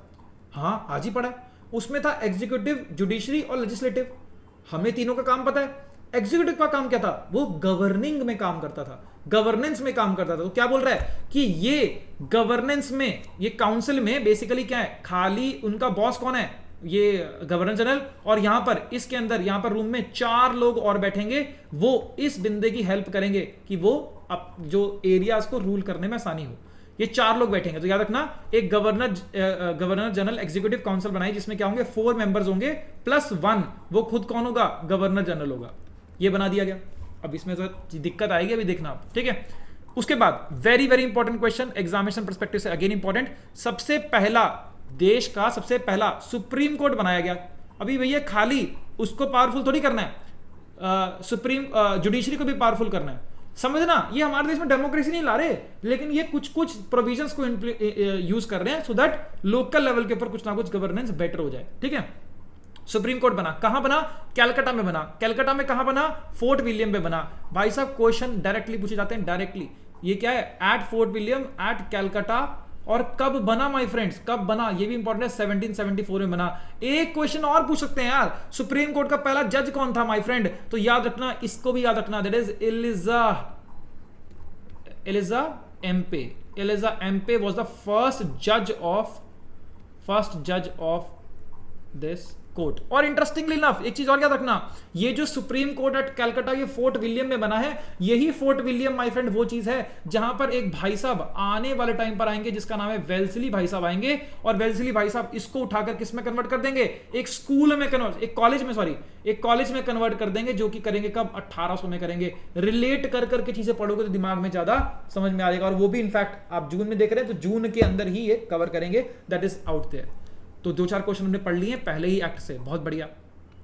आगे बढ़ते हैं। इसके अलावा क्या हुआ? देखो इसके अलावा ये बोलेंगे, देखो कुछ ज्यादा इंपॉर्टेंट चीजें नहीं है। इसके अलावा क्या बोलेंगे भैया? बोलेंगे भैया ब्रिटिश ऑफिसर जितने भी हैं सबके सब अपनी वेल्थ बताएंगे, कितना पैसा कहां रखा है, कहां नहीं रखा है। और कब? जब रिटायर हो गया होगे तब तो आपको पूरा कच्चा चिट्ठा दिखाना पड़ेगा कि कितने पैसे कहां पर है, कितने पैसे कहां पर है, ऐसे करके। और ये भी बोला गया कि भैया जो प्राइवेट ट्रेड करते हो ना तुम लोग, प्राइवेट ट्रेड जिसका खाता हमको नहीं बताते हो कि कौन सा ट्रेड चल रहा है, तो ये जो प्राइवेट ट्रेड है ना, ये बिल्कुल अबॉलिश कर दिया गया। इनफैक्ट एक और तरीका था इनका लूटने का, वो क्या था? गिफ्ट का, कि भैया तुम्हें गिफ्ट मिला है जी, तो इसमें तुम टैक्स नहीं देंगे, राइट। तो बोला कि जितने भी गिफ्ट वगैरह सिस्टम है ना, ये सब बंद कर दो, सब बंद कर दो। क्या बंद हो पाएगा ना? सिर्फ पेपर लेवल के ऊपर बंद हो रहा है, बट सबकी मिली भगत बनने वाली है और अल्टीमेटली चीजें बंद नहीं होंगी। इसीलिए ये एक्ट को समझाएगा कि ये इतना ज्यादा पावरफुल नहीं है। एक प्रॉब्लम और आई, वो प्रॉब्लम क्या थी? प्रॉब्लम ये थी, ये वॉरेन हेस्टिंग्स बोलता कि मुझे क्यों बना दिया, मुझे प्रेसिडेंट क्यों बनाया तुम लोगों ने, या मुझे ये गवर्नर जनरल क्यों बनाया है? क्यों? क्योंकि मेरी चलती नहीं है। बोले क्यों नहीं चल रही यार, तुम तो मेन इंसान हो, तुम तो गवर्नर जनरल ऑफ बंगाल, सबके ऊपर चलाओगे तुम। नहीं बाबा, क्यों नहीं चलाएगा? ये 4 लोग है भाई, और कॉन्सेप्ट क्या दे दिया? Majority rules. अबे यार 4 लोग तुम्हारे, मतलब टोटल मिलाकर कितने लोग हैं? 5 लोग हैं, 1 2 3 4 5 टोटल मिलाकर है ना। तो बोला क्या? गवर्नर जनरल भाई साहब बोल रहे हैं कि लेफ्ट जाओ, बाकी 4 बोल रहे हैं नहीं हम तो राइट जाएंगे, मतलब लेफ्ट जाओ, वो बोल रहे बाकी हम तो राइट जाएंगे। तो मेजॉरिटी में कौन जीता? ये 4 लोग, खत्म। तो इसका कोई फायदा हुआ? नहीं। तो क्या हो रहा है? अब इस बंदे को भी दिक्कत आ रही है कि भाई ऐसे काम नहीं बन पाएगा, आई वांट कि भाई सम सॉर्ट ऑफ पावर। अब ये स्ट्रगल कहीं ना कहीं बढ़ता हुआ जा रहा है। तो बेसिकली हुआ क्या? करप्शन से फाइट करनी थी। क्या करप्शन से फाइट हुई? नहीं, कुछ फायदा नहीं हुआ। अच्छा जी, अब दूसरी बात, गवर्नर जनरल की पोजीशन बनाई पर कोई फायदा हुआ क्या? नहीं, ये भी बेकार खत्म हो गया। तो बेसिकली दोनों के रिगार्डिंग की बात नहीं करी। और इंटरेस्टिंगली फेमीन आया था, भुखमरी हुई थी, क्या लोगों के बारे में कोई बात हुई? नहीं, कोई बात नहीं हुई। तो बेसिकली क्या है, ये दोनों ही चीजें, मैं थोड़ा सा रिलेट भी करता हूं, ये दोनों ही चीजें कहीं ना कहीं हमारे लिए दिक्कत लेकर आ रही हैं। तो एक इन द मिडवे एक और एक्ट निकल कर आया, जो किसके प्रेशर से? वॉरेन हेस्टिंग के प्रेशर से एक एक्ट निकल कर आया जिसको बोलते हैं अमेंडमेंट एक्ट, सॉरी ऐसे बोलते हैं एक्ट ऑफ सेटलमेंट भी बोल देते हैं कुछ लोग। सेटलमेंट मतलब वो एग्जिस्टिंग जो आपका एक्ट आया ना, विच इज कौन सा? रेगुलेटिंग एक्ट ऑफ 1773, उसके अंडर ही कुछ क्या कर रहे हैं? चेंजेस कर रहे हैं, जो कि एक्ट ऑफ सेटलमेंट 1781 के अंदर आता है, या फिर इसको बोलते हैं बेसिकली अमेंडिंग एक्ट। अमेंडिंग यानी कि बदलाव लाना। तो अमेंडिंग एक्ट भी आया, एक अमेंडिंग एक्ट आया। इसके अंदर क्या बोला? एक चीज में बोल दिया, क्या बोला? बस इसमें कुछ और इंपॉर्टेंट काम की चीज नहीं है याद रखने वाली। वो ये बोला कि भैया जो अगर कभी भी, एक तो सुप्रीम कोर्ट बना दिया, जैसे ही कुछ मिलकर कुछ करना भी चाहते हैं तो क्या होता है? सुप्रीम कोर्ट बोलता है ये गलत है, बीच में नहीं कुछ पंगे ले नहीं सकते, ये वाला काम नहीं तुम करोगे, ये वाला काम नहीं करोगे। तो गवर्नर जनरल फ्रस्ट्रेट हो गया कि पहले इन 4 लोगों की सहमति लूं मैं और उसके बाद सुप्रीम कोर्ट से भी पंगा, मतलब सुप्रीम कोर्ट की भी समझू, तो यार मैं क्या करूंगा यार, मैं तो कोई फालतू का कोई मतलब कोई पावर तो दी नहीं है, पावरलेस फील हो रहा है मुझे। तो एटलीस्ट उसकी रिक्वेस्ट के ऊपर अल्टीमेटली ये किया गया कि ठीक है, इसके अंदर ये बोल दिया गया कि भैया जब भी गवर्नर जनरल और सुप्रीम कोर्ट के बीच में कोई भी डिस्टिंक्शन आएगा, कोई भी दिक्कत आएगी, तो भैया उस केस में गवर्नर जनरल को बड़ा रखा जाएगा as compare to supreme court. Supreme court से ऊपर पावर दे दी गई, किसको? गवर्नर जनरल को पावर दे दी गई। तो this was the act of settlement. अभी मामला थोड़ा ठीक चल रहा है, ठीक है, इसको रूल करते रहे, लेकिन दिक्कतें परेशानियां मैंने आपको बताई, बहुत सारी परेशानियां थी, तो परेशानियां खत्म तो होंगी नहीं, तो बिल्कुल परेशानियां खत्म हुई नहीं और अल्टीमेटली निकल कर आता है आपका एक डिफरेंट एक्ट। एक सेकंड रुकना यार, ओह थोड़ी फोटोज ना आगे पीछे हो गई, बट लेट इट बी, ठीक है, आप इसको परेशान मत होना। आई थिंक यहाँ पे शुरू कर दूँ क्या? Let me just start from there only. Okay, ठीक है, तो होगा क्या कि इसके बाद आएगा आपका Pitt's India act, very very important act, Pitt's India act. Pitt's India act, अभी जो जितने एक्ट, अभी तो कितने 2 तो एक्ट कराए आपको मैंने। पिट्स इंडिया एक्ट ये कब आता है आपका? ये आता है 1784। As I said, dates are very very important, you have to remember them, so no need to worry, बहुत ज़्यादा डिफिकल्ट नहीं है। 1773 के अंदर 11 प्लस कर दो 1784, इसके बाद फिर पढ़ाऊंगा, फिर प्लस कर देना, सिंपल गेम चलता है, ठीक है। अच्छा, ये पिट कौन आ गया? ये ब्रिटिशर्स का ना एक पीएम था, प्राइम मिनिस्टर था, उसके नाम पे रख दिया गया, उसका नाम था विलियम पिट करके नाम था, उसके नाम पे रख दिया, कोई दिक्कत नहीं है। सबसे इंपॉर्टेंट पॉइंट यहाँ पे समझना गया, तो क्या हो रहा है? करप्शन कम हुई थी क्या? नहीं। अभी क्या हो रहा है ना, ब्रिटिशर्स को समझ में आ रहा है, जो उधर बैठे ना लंदन में बैठे हैं, उनको समझ में आ रहा है यार ये कंपनी वाले ना कुछ झोल कर रहे हैं। तो हमें तो किस पे डाउट आ रहा है? हमें तो कोर्ट ऑफ डायरेक्टर्स जो बनाए थे ना, हमें लग रहा है यही पैसे खा के बैठे हैं यार। मतलब डायरेक्टर से भी विश्वास नहीं कर सकते कि डायरेक्टर ऑफ द कंपनी ये लोग भी पैसा खा रहे हैं, तो यार इनके ऊपर तो अपन विश्वास नहीं कर सकते। तो क्या बोला कि भैया हम एक काम करेंगे जो कोर्ट ऑफ डायरेक्टर्स को ओवरसी करेगी, यानी कि ये किस तरह से काम कर रहे हैं इनको देखेगी, एक चीज बना दी गई जिसको बोलते हैं अपन board of directors. Court of directors, ये था कोर्ट ऑफ डायरेक्टर्स, इसके ऊपर क्या बना दिया? Board of directors. Board of directors ये एक नई पोजीशन बना दी कि चलो ठीक है। और इसका काम भी क्या बोला कि भैया जितने भी सिविल केसेस होंगे, मिलिट्री केसेस होंगे और इसके कोई भी रेवेन्यू रिलेटेड मैटर होंगे, ये तीनों टाइप के मैटर्स को ये देखेगा बोर्ड ऑफ डायरेक्टर देखेगा। बाकी कोई इसके अलावा कोई और मैटर रहे, छोटे मोटे बड़ी चीजें रहे, उसको कोई मतलब नहीं है। तो क्या बोला? Board of director. और बोर्ड ऑफ डायरेक्टर कहां बैठे हैं? वो बैठे हैं भैया ब्रिटेन में, वो यहां नहीं बैठे, वो ब्रिटेन में बैठे हैं। तो हर चीज ये सब कुछ चेक करेगा कौन? बोर्ड ऑफ डायरेक्टर चेक करेगा, ये यहां पर बेसिकली बोल दिया गया। अच्छा, एक चीज और समझ में आई कि सारी की सारी पावर किसके हाथ में है? एक प्राइवेट कंपनी के हाथ में। तो इनसे थोड़ा थोड़ा हमें क्या करना पड़ेगा? दूर दूर रखना पड़ेगा। अब समझना एक चीज समझना, बोर्ड ऑफ डायरेक्टर किसको रिप्रेजेंट कर रहे हैं? ब्रिटिशर्स को रिप्रेजेंट कर रहे हैं। कोर्ट ऑफ डायरेक्टर किसको रिप्रेजेंट कर रहे हैं? कोर्ट ऑफ डायरेक्टर्स ये रिप्रेजेंट कर रहे हैं ईस्ट इंडिया कंपनी को रिप्रेजेंट कर रहे हैं। तो बात समझ में आ रही है आपको? अब एक इंसान काम नहीं कर रहे हैं, ईस्ट इंडिया कंपनी के अलग बंदे काम कर रहे हैं, बोर्ड ऑफ डायरेक्टर्स के अलग बंदे काम कर रहे हैं। तो इसीलिए माय फ्रेंड इसको ये बोला जाता है कि भैया यहां पर डुअल गवर्नमेंट पहली बार देखी गई। डुअल गवर्नमेंट या डायरकी बेसिकली जो होगी वो डिटेल में बाद में भी आएगी, लेकिन dual government establish first time कब हुई यहां पर आपको देखने को मिलता है। Dual government very very important question आता है कि डुअल गवर्नमेंट पहली बार कब देखने को मिली? पिट्स इंडिया एक्ट के टाइम पर आपको देखने को मिली। वेरी वेरी इंपॉर्टेंट क्वेश्चन, ठीक है। एक चीज और बोली गई, ये बोला गया कोर्ट ऑफ डायरेक्टर्स को, यानी कि इसने कंपनी को बोला गया कि यार तुम ना सारा का सारा रिकॉर्ड एक ही तरफ रख रहे हो, तो इस रिकॉर्ड से हमें समझ में नहीं आ रही। एक रजिस्टर खोल रखा है, इसमें सब कुछ आना जाना, ये सारा सब कुछ भाव हुआ इसमें लिखा हुआ है। तो एक काम करो, आप दोनों चीजों को सेपरेट करो। किसको? कमर्शियल अफेयर्स, कमर्शियल जो आपके फंक्शंस हैं, commercial functions and political functions, यानी कि किस तरह से चलाना है, कोई अटैक कर रहे हैं, कुछ कर रहे हैं, और पैसा, ये दोनों चीजों को अलग कर दो। कमर्शियल में क्या आ गया? ट्रेड आ गया, तो इस ट्रेड को अलग कर दो, और यहां पर पॉलिटिकल फंक्शंस जो बाकी सब चीज साम्राज्य आप चला रहे हो, इसको दोनों को क्या करो? आप सेपरेट करो, सेपरेशन करो, दोनों चीजों को क्या कर दो? अलग कर दो। बात समझ में आ रहा है? दूसरे क्या बोला गया कि भैया तुम लोग क्या बोलते हो, ये तो जो तुमने एरिया ऑक्यूपाई कर लिया वो क्या तुम्हारा एरिया है ना? तुम आए कहां से हो? तुम आए हो बेसिकली लंदन से। तो समझना, जितने भी आप ब्रिटिशर्स जो भी पोजेशंस ले रहे हो, जो भी एरियाज ऑक्यूपाई कर लो, सिंपल सी भाषा में बोलता हूं, एरियाज जो आप ले रहे हो, वो एरियाज तुम्हारे कंपनी के एरियाज नहीं है। This is not East India company's area, this is what? This is britishers का area, this is britishers possessions in India. मतलब वो है ब्रिटिशर्स के अंदर ही, बट वो इंडिया के अंदर है, यहां पर बोला गया, ठीक है। दूसरा ये बोला गया कि यार तुम ना फूट डाल डाल के राज करने की कोशिश कर रहे हो, ये सब मत करो, ये सब लंबे टाइम तक नहीं चलेगा। तो आप दूसरे जो ऑलरेडी एग्जिस्टिंग जो हमारे देश के राजा लोग बैठे हैं, जो अभी ब्रिटिशर्स के अंडर नहीं आए हैं, तो उसके अंदर उनके अंदर इंटरफेरेंस वगैरह मत करो। बट करेंगे क्या? नहीं करेंगे, कोई फायदा नहीं है। ठीक है, तो ये आपका हुआ। दूसरी बात क्या बोली गई, जो गवर्नर जनरल की जो काउंसिल बनाई थी ना यार, उसमें कितने लोग थे? 4+1 गवर्नर जनरल खुद, तो उसको 4 को हटाकर 3 कर दिया गया, 4 को हटाकर 3 कर दिया गया। बट मेजॉरिटी तो भाई साहब अभी भी है, क्योंकि तीनों लोग मिलकर गवर्नर जनरल की बात को ओवरथ्रो कर देते थे। तो अभी भी गवर्नर जनरल जो है वो भैया परेशान है कि भैया 3 मेंबर्स तो अभी भी हैं, 3 मेंबर्स का मैं क्या करूं, मेजॉरिटी तो अभी प्रूव नहीं होती, तो तुमने मेरी हेल्प तो नहीं करी। तो समझ में आ रहा है? अभी भी कौन है? अभी भी वही बैठे हैं, वॉरेन हेस्टिंग। और अब क्या हो रहा है, वॉरेन हेस्टिंग के जाने का समय आ गया, तो एक इंसान निकल कर आएगा जिसका नाम है भैया कौन, दैट इज लॉर्ड कॉर्नवालिस। अब भैया ये जो इंसान है ना, ये बोलता भैया मैं तो आऊंगा ही इसी शर्त पे।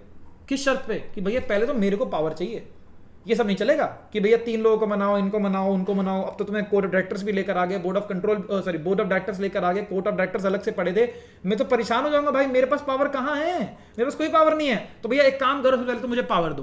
तो भैया ये तो पहले डील कर दी गई कि इस बंदे को अगर लेकर आना है तो हमें क्या देनी पड़ेगी, पावर देनी पड़ेगी। और ये पावर किस फॉर्म में दी गई कि भैया जो इंसान अल्टीमेटली आएगा, जो गवर्नर जनरल अब बनेगा, बंगाल का गवर्नर जनरल बनेगा, उसके पास एक वीटो पावर मिली जाएगी। एक क्या होगी, वीटो पावर होगी। The very very first point में यहीं पे लिख देता हूं, ये फर्स्ट पावर, ये पहले से सेटलमेंट होगी कि इस बंदे को लेकर ही तभी आएंगे कि वीटो पावर इसके हाथ में होगी। यानी कि ये वीटो पावर का इस्तेमाल करके गवर्नर जनरल बाकी के जो गवर्नर जनरल काउंसिल के जो मेंबर्स हैं, इनकी बात को ओवरथ्रू कर सकता है, उनकी बात को मतलब हटा सकता है, उसके ऊपर अपना डिसीजन दे सकता है। तो पहली चीज तो आपको यहां पर देखने को मिल गई। And with this my friend, Lord Cornwallis became the next governor general of Bengal. यहां बन जाता है लॉर्ड कॉर्नवालिस, आपका यहां पर रहता है। अब जब ये लेकर आते हैं तो फिर क्या कहते हैं, और रिफॉर्म्स की जरूरत भी है। ठीक है भैया, तो और रिफॉर्म्स के अंदर हम क्या करेंगे, एक एक्ट ही लेकर आते हैं जिसका नाम है आपका चार्टर एक्ट। चार्टर एक्ट, ये देखो 3 लगातार चार्टर एक्ट आएंगे। First is charter act of 1793। इसमें क्या किया गया, फर्स्ट पॉइंट तो मैंने बता दिया कि वीटो पावर वाला कॉन्सेप्ट आपको देखने को मिल गया। ठीक है, अच्छा अभी समझना, ये चार्टर जो होता है ये बेसिकली एक तरह का जैसे होता है ना, वो स्क्रॉल नहीं होता जो अपने पुराने जमाने में स्क्रॉल देते थे कि ऐसा करके एक पर्चा ऐसा करके होता था, उसमें 10 चीजें लिखी होती थी। एक तरह का ये क्या है, ये चार्टर मतलब एक तरह का क्या है, यही स्क्रॉल ही है। ये स्क्रॉल कौन देती है, क्वीन एलिजाबेथ देती है, इसीलिए इसको बोलते हैं चार्टर। एक तरह का पन्ना हो गया जिसके बेसिस पे यहाँ पर इंडिया में सबको दिखा के कि भाई ये देखो उसकी अथॉरिटी, ये अपना राज्य वगैरह जो भी कुछ करना है कर लेंगे। तो बेसिकली क्या बोला, चार्टर एक्ट ऑफ 1793 के अंदर ये उसने बोला कि भैया ये चार्टर कौन दे रही है, क्वीन एलिजाबेथ दे रही है। तो अब समझना मैं क्या बोल रहा हूँ, क्वीन एलिजाबेथ मतलब जो ब्रिटिशर्स है, जो ब्रिटेन में बैठे हैं, उन्होंने क्या बोला कि ये एक कंपनी है। तो यार कंपनी तो कोई और भी हो सकती है। अभी बोला कि Aditya Birla is also company, Jio is also company, Airtel is also company. Airtel बोले कि भाई मुझे भी तो जाके वहां पे रूल करना है, मुझे भी वहां पे जाके क्या बोलते हैं, मैं भी पैसा कमाऊंगा, सिर्फ जियो पैसे थोड़ी कमाएगी, मेरे को क्यों डिस्टिंक्शन कर रहे हो। तो क्या बोला कि एक चीज होती है बोलते हैं मोनोपोली। मोनोपोली का मतलब अभी तक क्या था, सिर्फ और सिर्फ ईस्ट इंडिया कंपनी को ही ये क्या बोलते हैं, ईस्ट इंडिया कंपनी को ही ये पावर थी कि वो जाकर वहां पर ट्रेड कर सकती है, वहां से जाके पैसा वैसा कमा सकती है। अब क्या हो रहा है, बाकी सब कंपनियां भी देख रही हैं कि यार ये तो बहुत पावरफुल होने लग गई, इनके पास तो बहुत पैसा है। यहाँ जो भी इंडिया जाता है, जो बंदा भी इंडिया यहाँ से जाता है वो तो करोड़पति बन के आ जाता है। हम यहीं पे काम कर रहे हैं, कोई मतलब है क्या, हम भी जाएंगे। ये हल्के हल्के करके ब्रिटेन के लोगों के अंदर, ब्रिटेन की कंपनीज के अंदर ये वाला फीलिंग आनी शुरू हो गई है। तो अब इसका सोल्यूशन क्या होगा, इसका सोल्यूशन ये होगा माय फ्रेंड कि ये बोला जाएगा कि ठीक है रुक जाओ, घबराओ मत, अभी के लिए तुम लोग इधर वेट करो। और क्या बोला कि अभी के लिए इस कंपनी का चार्टर रिन्यू कर दिया गया, इसका renewed monopoly of trade in India for next 20 years, for 20 साल। तो 20 साल के बाद फिर से एक चार्टर एक्ट निकालेंगे और फिर देखेंगे क्या कर सकते हैं। पर अगले 20 साल तक के तो सिर्फ और सिर्फ ईस्ट इंडिया कंपनी ही यहां पर राज करेगी। तो ठीक है भैया, ये होने लगे। पहली बात तो क्या हुआ, चार्टर को रिन्यू कर दिया गया। ठीक है, ये हो गया आपका। दूसरा क्या था, एक और चीज बोली गई, जो भी सैलरीज दी जाएंगी, सैलरीज पहले क्या था कि ब्रिटेन से उनकी सैलरीज वगैरह आती थी, किसकी, गवर्नर जनरल की और गवर्नर जनरल इन काउंसिल की, मतलब जो काउंसिल के मेंबर्स होंगे, ये सबकी सब जो होगी ये इंडियन रेवेन्यू से दी जाएगी। इंडियन रेवेन्यू जो यहाँ से कमा कर ये भेज रहे हैं उसी में से इनकी सैलरीज दी जाएगी। तो ये थोड़ा सा याद रख लेना, इंपॉर्टेंट पॉइंट आपको बन के आता है। परंतु दिक्कत आ रही है, क्यों दिक्कत आ रही है माय फ्रेंड? दिक्कत इसलिए आ रही है कि 1793 के आसपास क्या होने लग गया था, ब्रिटेन के अंदर इंडस्ट्रियल रेवोल्यूशन आया था, इंडस्ट्रीज वगैरह काफी ज्यादा सेटअप हो रही थी, इंडस्ट्रियल रेवोल्यूशन वहां पे पीक पर था। साथ में वहां पर फ्रेंच रेवोल्यूशन भी हो गया।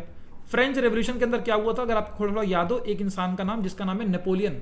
तो नेपोलियन का राइज हो रहा था और नेपोलियन अपनी थ्योरी लेकर आया था कि भैया ट्रेड के ऊपर मोनोपोली वोनोपोली कुछ नहीं होनी चाहिए, एक ही कंपनी का राज नहीं चलेगा भैया। ये कब हो रहा है? ये ब्रिटेन में, मतलब ब्रिटेन नहीं, यूरोप के अंदर हो रहा है। और इस बंदे ने एक कॉन्सेप्ट निकल कर आया जिसको बोलते हैं लाइज़ी फेयर थ्योरी, या इकोनॉमिक्स में भी हम लोग पढ़ते हैं। इसके अंदर क्या बोला गया भैया, ये जो है कि फ्री ट्रेड होना चाहिए, सब कंपनीज जा जाकर कहीं ना कहीं काम करने लग जाएं। ये सब कौन देख रहा है? ये सब देख रहे हैं ब्रिटेन के अंदर और कंपनीज जो बैठी हैं वो देख रही हैं। और हल्के हल्के क्या होता रहेगा, प्रेशर बढ़ता रहेगा किसके ऊपर? ब्रिटेन की सरकार के ऊपर, कि भैया इनकी तो मोनोपोली खत्म करो। बात समझ में आ रहा है? तो ये होना हल्के हल्के होना शुरू हो जाएगा। तो फिलहाल देखते जरा आगे, 20 साल जैसे खत्म होंगे तो एक और चार्टर एक्ट निकल कर आएगा। तो 20 साल खत्म हुए माय फ्रेंड, चार्टर, एक सेकंड ना देखना आगे फोटो तो है क्या, चलो ये आ गई फोटो। तो 20 साल खत्म हुए माय फ्रेंड और चार्टर एक्ट एक और निकल कर आता है। चार्टर एक्ट 20 साल प्लस करो कितना आएगा? 1793 में 20 प्लस करोगे तो कितना आ जाएगा माय फ्रेंड? बहुत ज्यादा डिफिकल्ट मैथमेटिक्स का क्वेश्चन पूछ लिया है, 1813 आपका आंसर आ जाएगा। अब क्या हुआ भैया, 20 साल हो गए, वेट कर रही सब कंपनियां कि भैया अब तो नहीं, अब तो नहीं, अब तो नहीं। लेकिन क्या हो रहा है, बहुत ज्यादा रेवेन्यू कमा कर दे रही है ईस्ट इंडिया कंपनी। तो इनका भी प्रेशर था कि भैया नहीं, हमको ही राज करना है, दूसरी कंपनी आ जाएंगी तो बहुत दिक्कत हो जाएगी। तो क्या बोला गया कि भैया फिर से इनके प्रेशर के अंडर चार्टर फिर से रिन्यू कर दिया गया। तो रिन्यू फिर से कर दिया गया, परंतु प्रेशर तो उनका भी था। तो क्या कि ईस्ट इंडिया कंपनी को ब्रिटिशर्स ने यह पावर दे दी कि तुम इंडिया में ट्रेड करो, परंतु रिन्यू कर दिया गया अगेन 20 इयर्स के लिए, फिर से 20 इयर्स के तक के लिए कर दिया गया। परंतु ये बोला कि आपकी मोनोपोली नहीं चलेगी भैया। तो याद रखना, मोनोपोली वॉज अबॉलिश्ड। अब दूसरी कंपनीज भी आएंगी, परंतु मोनोपोली अबॉलिश हो गई सब चीजों में। किसके लिए? किसको छोड़कर? एक्सेप्ट जो क्या था, ट्रेड। दो चीजें, एक तो क्या, चाइना के साथ जो भी ट्रेड होगा उसमें सिर्फ और सिर्फ ईस्ट इंडिया कंपनी करेगी, और दूसरा जो भी चाय का जो भी ट्रेड होगा उसके अंदर ईस्ट इंडिया कंपनी की। Very very important. इन दोनों को छोड़कर बाकी हर जगह पर दूसरी कंपनीज आएंगी, ब्रिटेन से दूसरी कंपनी आएंगी, वो भी यहां पर अपना आके अपना सिस्टम, अपना जो बिजनेस है वो सेटअप करेंगी। बट चाइना के साथ ट्रेड और ट्री की ट्रेड को छोड़कर बाकी हर जगह कहीं पे दूसरी भी कंपनीज आ सकती हैं। ठीक है, अच्छा ये भी इंपॉर्टेंट मैं भूल गया, ये कौन बनेंगे भैया इस टाइम पर? कौन थे? लॉर्ड मिंटो थे। लॉर्ड मिंटो थे जब आपके चार्टर एक्ट ऑफ 1839। इसके बाद ये बोला गया कि भैया इसके अंदर एक और बोला गया कि भैया सबसे पहली बार बोला गया कि वेस्टर्न एजुकेशन जो है यहाँ पे लोगों को प्रोवाइड की जाए, इंडियन लोगों को वेस्टर्न एजुकेशन प्रोवाइड की जाए। क्योंकि अभी क्या हो रहा है ना, अभी तक क्या हो रहा है कि वहां से लोग काम करने आ रहे हैं इंडिया। तो अब इन्होंने क्या सोचा कि इंडियन लोगों को पढ़ा लिखा दो, अपने इतना पढ़ाएंगे लिखाएंगे कि हमारे हिसाब से हमारे क्लर्क का काम हो गया, इसका काम हो गया, छोटा मोटा काम हो गया, रेवेन्यू कलेक्शन का काम हो गया, यही लोग कर लेंगे। हमें वहां से लोग क्यों आने पड़ रही थी, सैलरी क्यों इतनी पड़ रही है? तो वेस्टर्न एजुकेशन को इंडिया के अंदर बढ़ावा दिया गया। इनफैक्ट सबसे ज्यादा वेस्टर्न एजुकेशन को इंड्यूस किया गया था। इनफैक्ट 1 लाख रुपीज उस टाइम के वो यहाँ पे इन्वेस्ट किया गया था। इतना बड़ा अमाउंट आज तक इन्वेस्ट नहीं किया गया था। ठीक है, फिर क्या बोला गया, हमारे देश के अंदर जब ये लोग आएंगे, देखो अभी तक कितने स्मार्ट थे, जो बाकी यूरोपियंस थे ना वो ये चीज नहीं कर पा रहे थे, लेकिन यहाँ पे इन्होंने बहुत दिमाग किया था कि रिलीजन को और पॉलिटिक्स को दूर रखा था। लेकिन अब for the very first time Christian missionaries, जो क्या बोलते हैं, जो क्रिश्चियन के जो पादरी वगैरह लोग होते हैं, इनको बेसिकली क्या किया गया, अलाउ कर दिया गया कि इंडिया के अंदर जाओ और अपने धर्म का प्रचार करो, यानी कि क्या है, क्रिश्चियनिटी को प्रमोट करो, क्रिश्चियनिटी को प्रमोट करो अब। ठीक है, बाकी पोर्तुगीज वगैरह थे ना वो आते के साथ ही शुरू हो गए थे, इसलिए उनका डाउनफॉल भी बहुत जल्दी हो गया, क्योंकि हमारे देश में लोग उस टाइम पे काफी रिजिड थे। ठीक है, तो नहीं चेंज हो सकते थे वो सब चीजें ऐसे करके। तो ये आपके देखने को मिला, नॉट वेरी डिफिकल्ट, ईजी है। फिर क्या होंगे भैया, फिर से 20 साल होंगे, रिन्यू किया था ना, फिर से एक 20 साल आ जाएगा। तो भैया आ गया कौन सा आपका चार्टर एक्ट ऑफ 1800, फिर से डिफिकल्ट मैथ हो गया, 1833। वेरी इंपॉर्टेंट वन, इसको भी याद रखना, very very important. Why it is important, बहुत सारी चीजें इसमें देखने को मिलेंगी आपको। आई थिंक मैं फोटो अगले पेज पर आ गई है, ओके कोई दिक्कत नहीं, ये हम भाई साहब कोई दिक्कत नहीं, इस पहले हम यहाँ पर लिख देते हैं कुछ चीजें, फिर हम आपको डिस्कस करेंगे। इन भाई साहब का नाम है क्या, वो आपको बताऊंगा, लॉर्ड विलियम बेंटिक इनका नाम है। चार्टर एक्ट ऑफ 1833, तो क्या बोला था, मोनोपोली ऑफ ट्रेड जो थी वो 20 साल के लिए बढ़ाई गई थी, और चाय और चाइना ये थोड़ा छोड़ दिया गया था। तो अब क्या बोला, बिल्कुल भाई साहब आपकी कंप्लीट अबॉलिश्ड हो गई है, ठीक है, complete abolition of the monopoly of trade. Monopoly of trade मतलब जितनी भी आपकी जो भी है, जो देखो बचा तो पहले तो सब कुछ ही खत्म हो गया था, लेकिन चाइना और जो टी था, ये भी जो बचा था, इसको भी क्या कर दिया गया, खत्म कर दिया गया। अब यहां पर कोई भी नहीं है। बाकी ब्रिटेन के जो इंडस्ट्रीज जो इतना डिमांड कर रहे थे, वो सब के सब कूद कर इंडिया में आ सकते हैं और पूरा यहां पर अपना बिजनेस वगैरह सेटअप कर सकते हैं। ठीक है, दूसरा क्या बोला, तो ईस्ट इंडिया कंपनी क्या होगी, वो छोड़ के चली जाएगी क्या? नहीं भाई, शुरू से तो वो राज कर रही है। तो ईस्ट इंडिया कंपनी का मोनोपोली खत्म करी, लेकिन ईस्ट इंडिया कंपनी का जो चार्टर था, या फिर कह लो कि बेसिकली जो ये इसका जो चार्टर है वो कि 20 साल तक, अगले 20 साल तक अभी आप फिर और राज करोगे। मतलब आपकी जो कंपनी रहेगी वहां पे मेन कंपनी रहेगी, परंतु और कंपनियां आएंगी, आप उनको सपोर्ट करोगे, पर आप ये नहीं है कि सिर्फ एक ही कंपनी राज करेगी। एक ही कंपनी राज का खत्म हो गया, लेकिन और कंपनीज आएंगी, बट आपकी कंपनी भी रहेगी। ऐसा नहीं है कि आपकी कंपनी को नहीं आने दे रहे हैं। तो रिन्यू कर दिया गया फिर से 20 ईयर्स के लिए कि भैया आप यहां पर रहें 20 साल तक, अपना भी आप अपना जो भी सिस्टम है बिजनेस यहां पर कर सकते हैं। परंतु यह भी बोला गया कि रिन्यू कर दिया 20 साल के लिए, लेकिन जितने भी आपके कमर्शियल फंक्शन है ना यार, ये सब बंद करो। कमर्शियल आपका काम क्या है, बिजनेस करना, लेकिन जो अपने कमर्शियल फंक्शंस है ना, इसे क्या करो, आप रिड्यूस करो। इनफैक्ट बोला गया कि एसएप, यानी कि बिल्कुल फटाफट, एज सुन एज पॉसिबल इसे खत्म करने की कोशिश करो। यानी कि आप ट्रेडर बन के आए थे। आप क्या थे, आप ट्रेडिंग करने के लिए आए थे ना यार, आप ट्रेडर बन के आए थे, लेकिन आप ट्रेडर नहीं बन रहे हो। आप क्या कर रहे हो, आप पॉलिटिक्स में घुस रहे हो। आप पॉलिटिकल, सॉरी स्पेलिंग भूल गए, हाँ, पॉलिटिकल चीजों में घुस रहे हो। तो क्या बोला, पॉलिटिकल चीजें बंद करो। सॉरी, थोड़ा गलत बोल दिया मैंने। आप ओरिजिनली ट्रेडर बन के आए थे, थोड़ा माय मिस्टेक, फिर से समझना जरा। आप ओरिजिनल ट्रेडर बन के आए थे, पॉलिटिकल फंक्शंस आपके हाथ के नहीं थे। अब क्या बोला कि भैया क्योंकि दूसरी कंपनीज वगैरह भी आएंगी, आपकी कंपनी भी है लेकिन दूसरी कंपनीज वगैरह भी आएंगी, उनको भी तो प्रॉफिट कमाना है। तो सारे ट्रेडिंग के राइट्स अगर अपने पास रखते रहोगे तो उनको कुछ मिलेगा क्या? नहीं। तो क्या बोला, ट्रेडिंग वाले फंक्शंस आपने कम कर दो। आप अपने ट्रेडिंग वाले फंक्शंस क्या करो, रिड्यूस करो। ये नहीं बोला एकदम बंद कर दो, लेकिन as soon as possible wrap up करना शुरू करो। क्योंकि हल्के हल्के ब्रिटिश इंडिया वाले कोशिश क्या कर रहे हैं कि ये तो आउट ऑफ कंट्रोल हो रही थी, तो हल्के क्या करते हैं, अपने आप को खुद पावर में लेकर आएंगे। तो इनके कमर्शियल फंक्शंस को बोला कि भाई आपने रिड्यूस करो और सिर्फ पॉलिटिकल फंक्शंस के ऊपर फोकस करो। पॉलिटिकल मतलब जो आपने एरियाज ऑक्यूपाई करके बैठे हैं उनको संभाल के रखो। That is all that we needed from you. ठीक है, चलो जी, बहुत बढ़िया। ठीक है, इसके बाद यहां पर हमारे देश के अंदर फर्स्ट लॉ कमीशन बनाई गई भैया। फर्स्ट लॉ कमीशन सेटअप होती है, लॉ कमेटी सेटअप होती है, जो कि क्या है, क्योंकि अभी क्या है, देखो सुप्रीम कोर्ट बना दिया, सब कुछ बना दिया, लेकिन हमारे देश के अंदर जो कानून है उसको भी तो देखना पड़ेगा ना। तो फर्स्ट लॉ कमेटी लिख दिया यार मैंने, चलो कमीशन लिख देते हैं। फर्स्ट लॉ कमीशन बनाई गई हमारे देश में। ठीक है, फर्स्ट लॉ कमीशन बनाई गई, और ये जो फर्स्ट लॉ कमीशन है very very important for the examination perspective. इसके जो चेयरमैन थे वो कौन थे भैया, Lord Macaulay.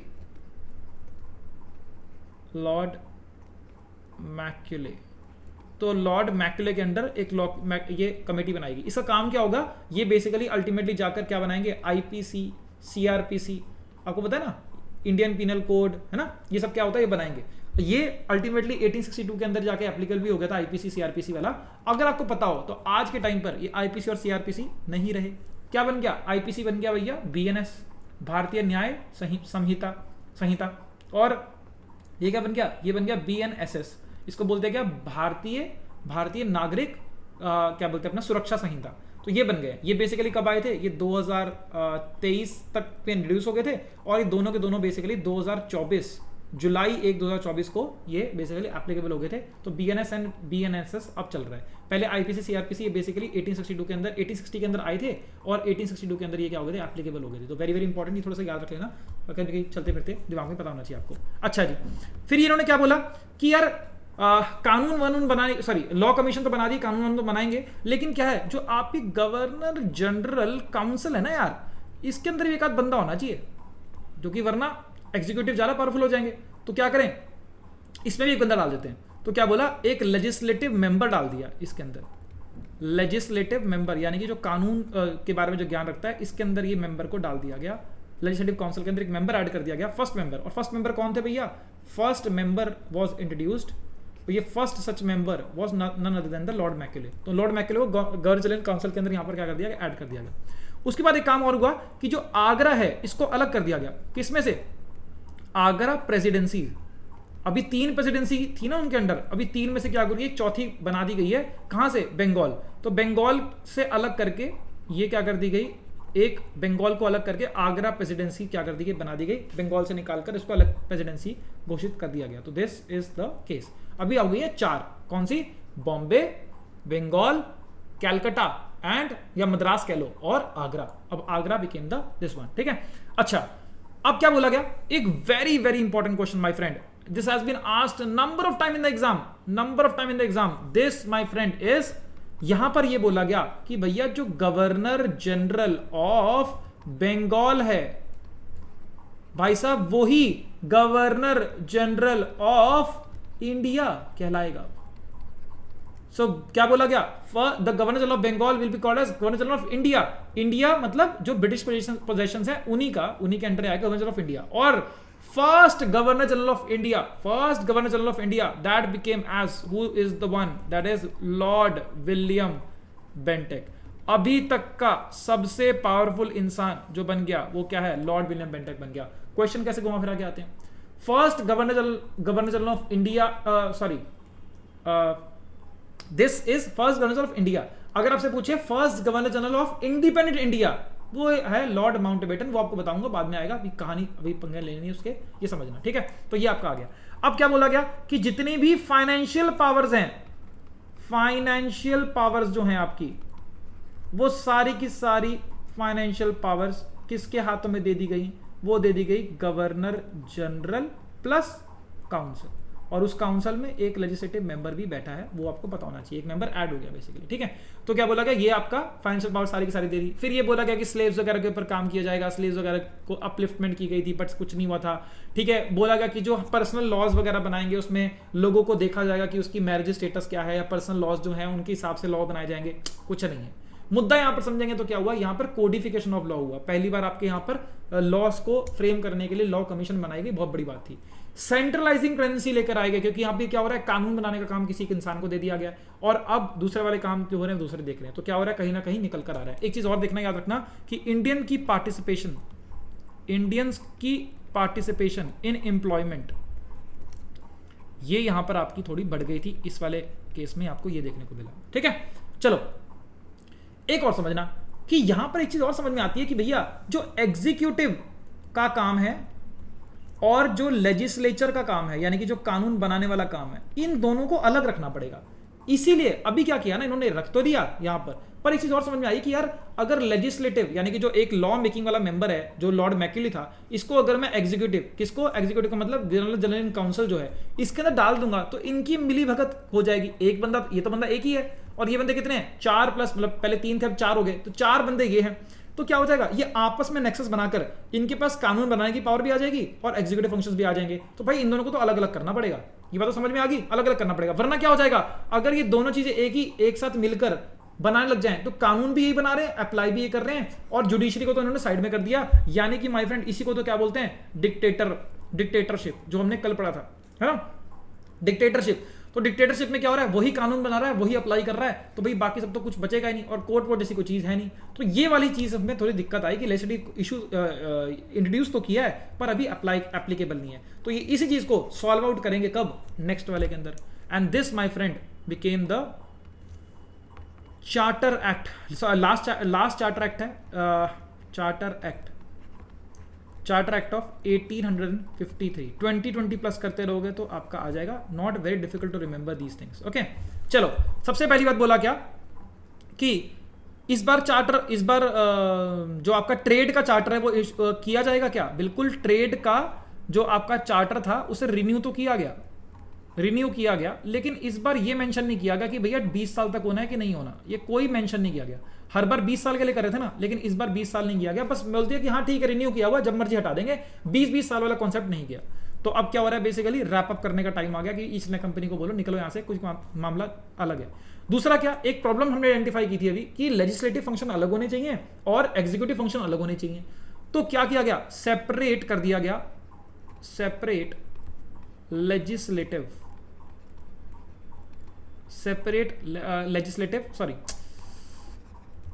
Governor general legislative council एक अलग से बना दी गई, ठीक, ऐसे समझना आसान रहेगा। Separate governor general legislative council बना दी गई, जिसका काम सिर्फ और सिर्फ क्या होगा कि भैया वो एक लॉ बनाएगी, कानून बनाएगी। जब पहले एक ही मेंबर था, अब पूरी की पूरी काउंसिल एक अलग बना दी गई। ठीक है, इसके अंदर कितने मेंबर आए भैया? 6 मेंबर्स आए, 6 मेंबर्स आए। 6 मेंबर्स की एक अलग पूरी की पूरी काउंसिल बना दी गई है। और ये जो हैं, इसमें से जो 4 मेंबर होते हैं, वैसे डिटेल में बहुत जाने की जरूरत नहीं है आपको, इसमें 4 जो मेंबर होते हैं वो लोकल गवर्नमेंट से आते हैं, जो कि बॉम्बे, मद्रास, आगरा और बंगाल, जो 4 प्रोविंसेस से आएंगे। और जो 2 आपके मेंबर्स बचे वो कौन से आएंगे? वो आएंगे भैया आपकी जो नॉमिनेट करेगा कौन? कोर्ट ऑफ डायरेक्टर्स नाम के जो बंदे थे ना, वो उसमें से डायरेक्ट नॉमिनेट होके, या ब्रिटिशर्स, जो ब्रिटिश पार्लियामेंट है, ब्रिटिश क्राउन है, वो नॉमिनेट कर आएगा। तो दीज वर लाइक नॉमिनेटेड, और दीज वर लाइक पीपल जो कि आपके हर 4 प्रोविंसेस से निकल कर आएंगे। इस तरह से बोला गया। दूसरा क्या बोला कि जो कोर्ट ऑफ डायरेक्टर्स हैं, अब हमने क्या लेजिस्लेटिव फंक्शंस अलग बना दिए, सब कुछ अलग बना दिया, उनकी पावर कम कर दी। तो ये कोर्ट ऑफ डायरेक्टर जो 24 थे, इसका कोई मतलब है क्या? नहीं। तो 24 से क्या करो? 18 कर दो। तो कोर्ट ऑफ डायरेक्टर्स जो 24 हुआ करते स्टार्टिंग में, उसको रिड्यूस करके 18 कर दिया गया। और उसमें से 18 में से भी ये बोला कि जो 6 होंगे, वो आपको याद रखने की जरूरत नहीं है, पर आपको बता रहा हूं, तो 6 होंगे वो कौन करेगा? वो ब्रिटिशर्स उसको बिठाएंगे। वो 6 को ब्रिटिशर्स बिठाएंगे, 12 जो आपस में ये लोग डिसाइड करके निकाल देंगे। तो उससे क्या होगा? 6 लोग जब ब्रिटिशर्स यानी कि जो क्राउन के अंडर वाले लोग यहाँ पे काम करेंगे, तो यहाँ पर करप्शन होने के चांसेस बहुत ज्यादा क्या हो जाएंगे? कम हो जाएंगे। इसके बाद एक इंपॉर्टेंट चीज और याद रखनी है, एक कमेटी बनाई गई, वेरी वेरी इंपॉर्टेंट, जिसको बोलते हैं मैक्यूले कमेटी। तुमको एक बात बताऊं, तुमको लग रहा होगा मैक्यूले कानून बना रहा है तो बहुत बड़ा अच्छा आदमी होगा। भाई साहब, कुछ अच्छा आदमी नहीं था ये इंसान। Lord Macaulay was very very imperialistic. वो सिर्फ और सिर्फ अपने देश के बारे में ज़्यादा सोचता था, वो उसको हमारे देश की नहीं पड़ी थी। मैक्यूले कमेटी बनाई गई। इस मैक्यूले कमेटी 1854 के अंदर क्या करती है? ये हमारे देश के लोगों को सिविल सर्विसेज एग्जाम, जो आज के टाइम पे होता है, उस टाइम पे आईसीएस हुआ करता था, Indian civil services exam, sorry competitive civil services exam होता था, बाद में आईसीएस जाके बना। ये बेसिकली ओपन कर देता है इंडियंस के लिए ऑल्सो। ठीक है, this was open to Indians कि आप भी हमारे सिविल सर्विसेज की तरह ज्वाइन कर सकते हैं। बट उस टाइम पे बता दूं, बहुत ज़्यादा डिस्क्रिमिनेटरी था। बहुत सारी चीज़ें उनको समझनी होती थी, याद करनी होती थी। उसमें 4-5 भाषाओं का ज्ञान होना चाहिए होता था। 18-19 साल की उम्र में इतना ज्ञान हो ही नहीं पाता था, हम लोग पढ़ ही नहीं पाते, रिसोर्सेज नहीं होते थे। तो बहुत सारी दिक्कतें थी इसके अंदर। बट परंतु ये सिस्टम ओपन किया गया इंडियंस के लिए मैक्यूले कमेटी के अंदर। ये आपको देखने को मिलता है सिविल सर्विसेज के अंदर ओपन किया गया फॉर इंडियंस, ओपन किया गया फॉर इंडियन कि वो क्या कर सकते हैं, आपके सिविल सर्विसेज को ज्वाइन कर सकते हैं। तो फर्स्ट टाइम ये चीज आपकी देखने को मिली। अच्छा, इंपॉर्टेंट क्वेश्चन एक और लास्ट, कि यहां पर इस टाइम पर कौन था गवर्नर जनरल? तो भैया governor general was Lord Canning. Lord Canning, तो ये आप याद रखेंगे, Lord Canning was the governor general. और लॉर्ड कैनिंग, इंटरेस्टिंग बात बताता हूं आपको, इससे पहले एक्चुअल में 1850 ये जो लॉर्ड कैनिंग आए ना पावर के अंदर, ये 1856 के अंदर आए थे पावर में। तो इससे पहले यहां पर थे लॉर्ड डलहाउजी। ठीक है, लॉर्ड डलहाउजी। ठीक है, लॉर्ड डलहाउजी। तो लॉर्ड डलहाउजी वाज देयर, 1856 तक ये थे। 1856 के अंदर, मतलब उससे पहले ये थे। ठीक है, और ये इनसे पावर ट्रांसफर होती है टू दिस। 1856 के अंदर इनको पावर ट्रांसफर हो जाती है, और ये अल्टीमेटली 1858 तक, और उसके बाद थोड़ा सा टाइम के ये रहेंगे लॉर्ड कैनिंग। तो दो बेसिकली इस 1853 के टाइम पर 2 लोग थे, lord Dalhousie and lord Canning. तो lord Canning will again became the last governor general of India. क्यों? क्योंकि यही इंसान बनेगा viceroy, first viceroy of India. तो ये लास्ट गवर्नर जनरल होगा, वो आपको बताऊंगा क्यों, जब हम नेक्स्ट क्लास में पढ़ेंगे उसके रिगार्डिंग। ठीक है, अब समझना ईस्ट इंडिया कंपनी का रूल क्या हो रहा है? डिक्लाइन हो रहा है। ठीक है, अब क्या हो रहा है? अगर आप थोड़ा समझो, हमने क्या समझा था, ये सेपरेशन ऑफ पावर्स में कॉन्सेप्ट निकल के आते हैं, बोलते हैं पार्लियामेंट्री सिस्टम ऑफ गवर्नमेंट। मतलब क्या हो रहा है कि यहां पर 2 विभाजन किया जा रहा है, कि लॉ अलग बना रहे हैं और एग्जीक्यूटिव फंक्शन अपने कर रहे हैं। तो ये चीज देखने को मिलेगी आपको, क्या कि यहां पर सेपरेशन ऑफ पावर्स का कॉन्सेप्ट निकल कर आ रहा है। अभी हमने क्लास के स्टार्टिंग में पढ़ा था, बिल्कुल एंड में भी वो चीज पढ़ रहे हैं कि एग्जीक्यूटिव्स अलग और जो आपके लेजिस्लेटिव फंक्शंस कर रहे हैं वो बिल्कुल क्या हो रहे हैं, आपके अलग हो रहे हैं। ठीक है, पहली बार रे ऑफ होप देखने को मिली कि इंडियंस को सिविल सर्विस में इंक्लूड किया जाएगा, ये भी यहाँ पर देखने को मिली। बट अभी भी बहुत सारी दिक्कतें हैं, और आपको पता है 1853 तक ये चलता रहा। 1857 के अंदर क्या हो जाएगा, रिवोल्ट हो जाएगा, और जैसे ही रिवोल्ट होगा तो समझ में आएगा ये पूरा का पूरा सिस्टम क्या करो, खारिज करो, और एक नया सिस्टम लेकर आओ, जिसको अंदर हम लोग पढ़ेंगे डिसेंट्रलाइजेशन ऑफ कॉन्सेप्ट। अभी हम क्या कर रहे हैं, सेंट्रलाइज कर रहे हैं, फिर क्या करेंगे, डिसेंट्रलाइज करेंगे। So we will discuss about those things. फिलहाल के लिए इतना ही है। तो आई होप आपको समझ में आएगा। सेशन काफी ज्यादा हैवी लग रहा होगा, बट इतना दिक्कत नहीं है। स्टोरी की हमें सुनते रहो, इंटरेस्टिंग एंजॉय करते रहो। This is good enough from my side. Any doubts, any queries, please let me know in the comment section, as well as in whatever, like आपको पता है बहुत सारे तरीके आप मुझसे पर्सनली रीच कर सकते हो। तो you can of course comment down, like type and like मतलब पूछ लेना यार मेरे से, सिंपल सी बात है, कोई डाउट्स वगैरह तो पूछ लेना। Thank you so much for watching this particular video, see you the very next time, till then guys take care, हमेशा की तरह जय हिंद।